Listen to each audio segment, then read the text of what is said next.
ஒரு முதலமைச்சராக பதவியேற்ற பிறகு விஜய் அவர்கள் காவல்துறையை குற்றம் சொல்வது என்பது மிக தவறான செயல், தவறான முன்னுதாரணம்.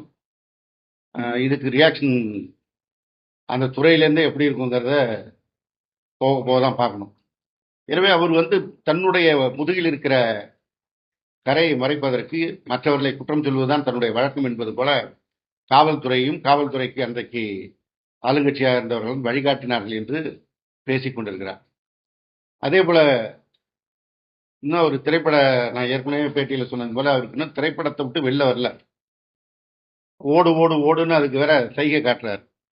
அதுக்கு எங்களுடைய முன்னாள் அமைச்சர் செந்தில் பாலாஜி மிக அழகாக பதில் சொல்லியிருக்கிறார்.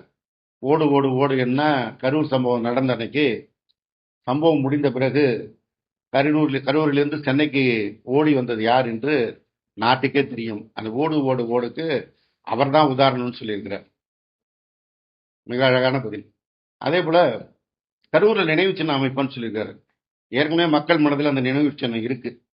திருச்சி விமான நிலையத்தில் உங்களை போன்ற பத்திரிகையாளர்கள், ஊடகத்தை சேர்ந்தவர்கள் சார் சார் சார்னு கூப்பிடும்போது அந்த ஒரு வேக நடை போட்டார். இன்றைக்கு சொன்ன அந்த ஓடு ஓடு ஓடு அந்த முதுகு கரூர் மக்களுக்கும் தமிழ்நாட்டு மக்களுக்கும் நினைவு சின்னமாக அவர்கள் மனதில் இருக்குது. நீங்கள் அந்த அமைக்க போகிற நினைவு சின்னம் காலகாலத்திற்கும் நாட்டு மக்களுக்கு நினைவுபடுத்தும். ஒரு நடிகர் பிரச்சாரத்துக்கு வரேன்னு சொல்லிட்டு நேரத்திற்கு வராமல் தாமதமாக வந்த காரணத்தினால் 41 பேர் உயிரிழந்தார்கள் என்பதை நினைவுபடுத்தும். அதுக்கு வேற சொல்றார், எஸ்ஓபி போட்டாங்க, அதுவும் சும்மா சொல்ல, ஸ்டாலின் சார் அப்படின்னு அவர் எப்பயும் வழக்கமா மேடையில விழிக்கிறது போல அங்கேயும் அந்த விளக்கத்தை சொல்றார். அவர் ஸ்டாலின் சார் போட்ட எஸ்ஓபியை தானே இன்னைக்கு நீங்க பின்பற்றுறீங்க, நீங்க தான் முதலமைச்சர் ஆயிட்டீங்கல்ல, ஏன் அப்புறம் அதையே பின்பற்றணும்?